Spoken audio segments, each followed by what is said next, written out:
Kung magmata-mata tag alignment par, pwede ra nato siya mata-matahon kung dili ta ka-align dayon. Inani daw ang plastada sa Manila sa ato ang amo par pagdagan. Sao na to na siya pag-align. Ang ato ang buhaton ana. Ato siyang bahinon kung sakto ba ang iyang lubag. Sugod ta og counting mao na ang iyang full. Isa, duha, tulo, opat, lima. Ang iyang sentro sa lima dire. Dapat tagduha og tunga siya. So, isa, duha. So, ang sakto niyang munabila dapat inani para pantay ang iyang lubag. So karon napaso na lang na sa thread sa iyahang rack in dito sa ilalom. Ug mao ni ang iyahang adjuster bar. 1 2 3 4 5 6 7 8 9 10 11 ka thread sa pikas. Murag 14 ata ni. Isa, duha, tulo, upat, lima, unom, pito, walo, siya, pulo, 11, 12, 13, 14, 15 ka thread. Labaw ang iyahang thread dere. Pagkahuman na tog align dapat pantay sila og thread. Kapag abot dere siyang ligid mao to naka-straight na ang ato ang manubila ato ang silipon kung straight ba.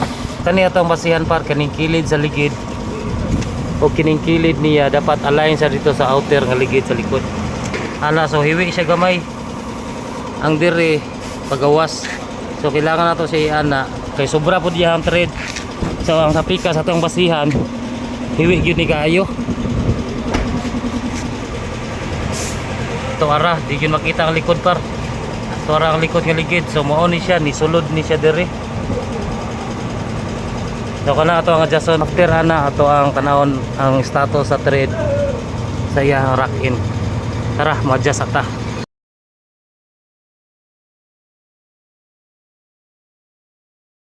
Human na to adjust para ato adri nga gihap lang nato ang thread kung pareho ba sa pikas. 1 2 3 4 5 6 7 8 9 10 11 12. Ang iyang ligid nitulid na. So anaon na to no gikan sa likod kana ug kani ato ang itandi niya mo align siya sa likod. Tuara napagawas na to siya og duha ka thread niya diri nasudlan na to og duha ka thread so pantay na ni sila halo.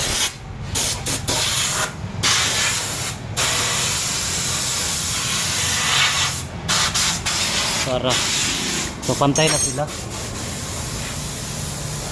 Karon mo na test drive na to. Tuwa siyang i-lock pagka test drive kung tulit na ba ito ang trabaho. Ikaw test drive master.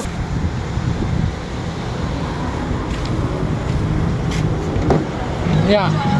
Ayos kayo par. Lah. Kay gwapo ng mga dagan par. Ito, par. Libre merinda na 'yon.